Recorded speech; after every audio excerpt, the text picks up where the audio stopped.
Brain rule एक ऐसी book है, इसमें ब्रेन के 12 रूल को साइंटिफिक रिसर्च के साथ बताया है, जिसे डॉक्टर जॉन मेडिना ने लिखा है, जो एक मॉलिक्यूलर साइंटिस्ट थे। उन्होंने जीवन भर अपना सारा ध्यान एक ही चीज ब्रेन साइंस में रखा। इसके 12 ब्रेन रूल को यदि आप समझ गए तो आप अपनी ब्रेन की पावर को दुगना कर लेंगे। चलिए जानते हैं उन रूल्स के बारे में। Rule number 1, the human brain evolve to survive. Brain ने सर्वाइव करना सीखा है, नहीं तो आज तक हम लोग खत्म हो चुके होते। आपने खुद देखा होगा कैसे पहले चेचक जैसी महामारी होती थी, लेकिन ब्रेन ने खुद को एलोप किया, मतलब परिस्थितियों के हिसाब से खुद को चेंज किया, जिससे हमने मेडिकल में इतनी तरक्की कर ली और बीमारियों से लड़ने की दवाई तैयार कर ली, जिससे इंसान सर्वाइव करने में सफल रहा। इंटरनेट आविष्कार से तो सूचना जगत में क्रांति आ ही गई। तो क्या आप भी अपने ब्रेन की इलोप होने में मदद करवा रहे हैं, मतलब समय के साथ साथ नई स्किल सीख रहे हैं? आज यूट्यूब इंटरनेट पर काफी चीजें अवेलेबल है, जहाँ से आप काफी कुछ सीख सकते हैं। इस चैनल पर भी तरह तरह की किताबों की समरी सुनकर आप एलोप हो सकते हैं और दूसरों से ज्यादा स्मार्ट और इंटेलिजेंट बन सकते हैं। इसके लिए आपको सुनने की आदत बनानी होगी, इसलिए आप हमारे चैनल को सब्सक्राइब कर लीजिए। इससे आपको हर हफ्ते बेस्ट बुक समरी मिलती रहेगी।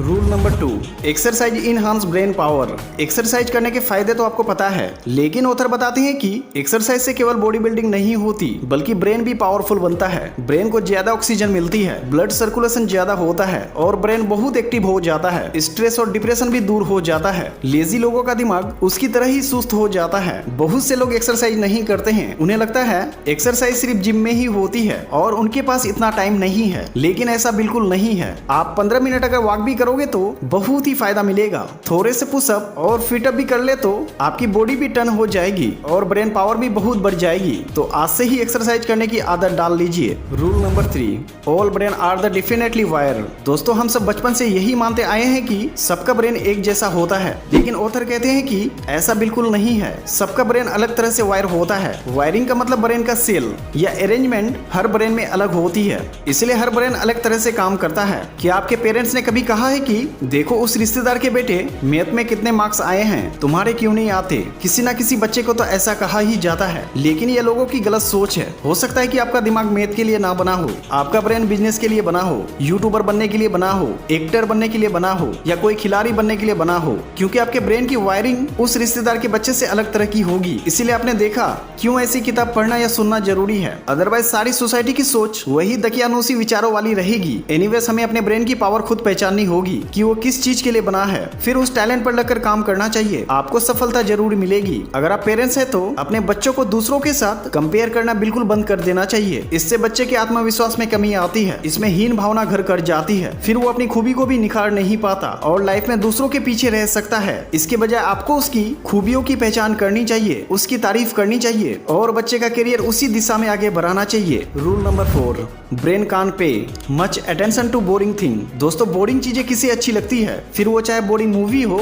या किसी ऐसे टीचर का लेक्चर। आपने खुद देखा होगा कुछ टीचर कितना बेकार पढ़ाते हैं और वो बोर कर देते हैं। उनका लेक्चर सुनकर स्टूडेंट को नींद आने लगती है, ना उनके लेक्चर में एनर्जी होती है ना कुछ नयापन। अगर आप भी ऐसे टीचर हैं तो अपने पढ़ाने के तरीके में कुछ नयापन लाइए। किताब से उठाकर जैसे के तैसे मत बोल दीजिए, थोड़ी सी मेहनत कीजिए। इंटरनेट और यूट्यूब से सीखिए, सीखने की कोई उम्र नहीं होती। नए और इंटरेस्टिंग एग्जाम्पल लगाइए, रोचक कहानी ढूंढिए, बच्चे को मोटिवेट करिए, तभी आप एक अच्छे टीचर बन पाएंगे और बच्चे भी आपकी रिस्पेक्ट करेंगे। Rule number 5, short term memory. दोस्तों, जो चीजें ज्यादा इंटरेस्टिंग नहीं होती उनके लिए हमारी मेमोरी केवल शॉर्ट टर्म में होती है। जैसे क्लास का लेक्चर फिर से एग्जांपल ले सकते हैं। अगर आपको उस टॉपिक में इंटरेस्ट नहीं आता है तो आपका ब्रेन उसे केवल शॉर्ट टर्म के लिए याद रखता है, 1-2 घंटे बाद उसे भुला देता है। लेकिन अगर आपको मार्क्स लेने हैं तो याद तो रखना ही पड़ेगा, चाहे वो कितनी भी बोरिंग हो। इसके लिए ऑथर ने ट्रिक बताई है, रिपीट करने की ट्रिक। आप अपने टॉपिक को 5 बार रिपीट करिए, रात को सोने से पहले, सुबह उठकर तीसरे दिन, फिर 7वें दिन, 15 दिन में और 1 महीने बाद। इतना करने पर आपकी short term memory long term में बदल जाएगी, आपका ज्यादा मार्क्स आने लगेगा और आप चीजों को देर तक याद रख लेंगे।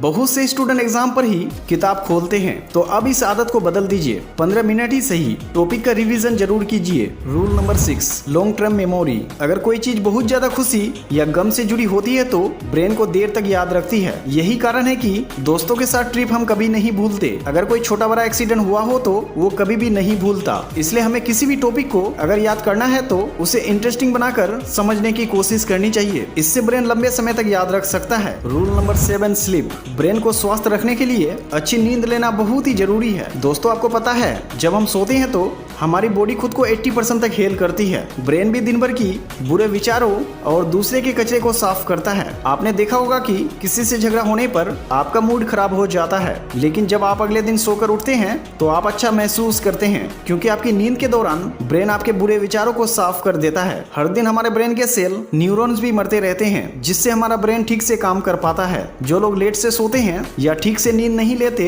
उसके ब्रेन की एबिलिटी कम हो जाती है। ऐसे लोगों को एंजाइटी और डिप्रेशन भी होने लगता है। डेमेंटिया और हेलोसिनेशन भी हो सकते हैं। वो गुस्से और चिड़चिड़े भी हो जाते हैं। इसीलिए 7 से 8 घंटे नींद जरूर लें, आपका दिमाग हमेशा स्वस्थ रहेगा। Rule number 8, stress.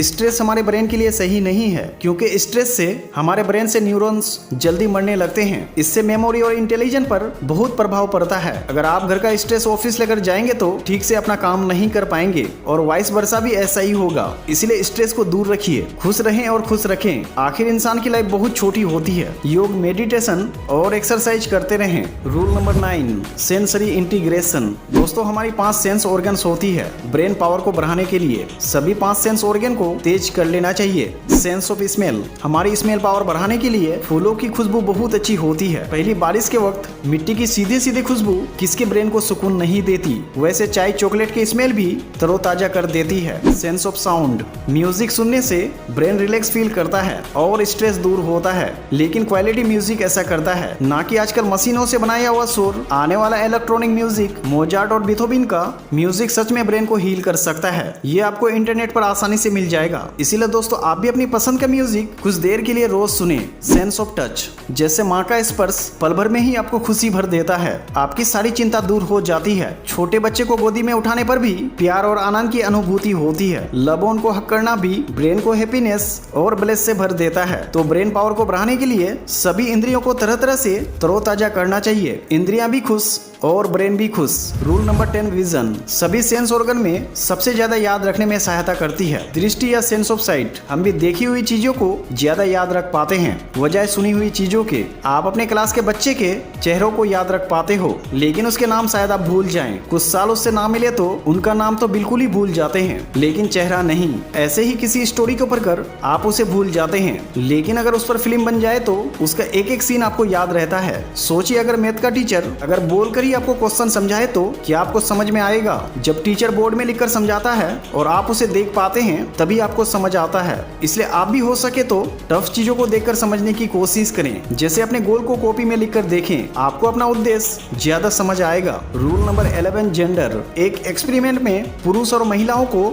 Horror film दिखाई गई। मेल्स के दिमाग का राइट हिस्सा एक्टिव दिखा, जबकि फीमेल में लेफ्ट वाला हिस्सा एक्टिव हुआ। इसका मतलब है लड़के और लड़की अलग अलग तरीके से इमोशन को प्रोसेस करते हैं। प्यूबर्टी आने पर भी मेल और फीमेल में अलग अलग बिहेवियर दिखाई देते हैं। लड़के एंटी सोशल हो जाते हैं, गुस्से और तोड़फोड़ मचाने लगते हैं, जबकि लड़कियां इमोशनल हो जाती है, जरा जरा सी बात पर नाराज हो जाती है या रोने भी लगती है। इसीलिए साइकोलॉजी को समझकर ही बर्ताव करना चाहिए। Rule number 12, exploration. ह्यूमन का ब्रेन चीजों को एक्सप्लोर करने के लिए बना है। बचपन में हमारे ब्रेन में बहुत क्यूरियोसिटी होती है। हम बहुत से सवाल पूछते हैं और उनके जवाब जानना चाहते हैं, लेकिन जैसे जैसे हम बड़े होते हैं, स्कूल और कॉलेज वाले हमारी क्यूरियोसिटी को मार देते हैं। वो हम पर पका पकाया सिलेबस और ज्ञान थोप देते हैं। एग्जाम के नाम पर हम टॉपिक को रट्टा मारने लगते हैं। हमारी क्यूरियोसिटी की कोई कदर नहीं करता। स्टूडेंट खुद की पोएम्स या स्टोरी भी तो नहीं लिख सकता, क्योंकि ऐसा सिलेबस में नहीं है। कोई हमारी पोएम नहीं पढ़ना चाहता। इसके अलावा सोसाइटी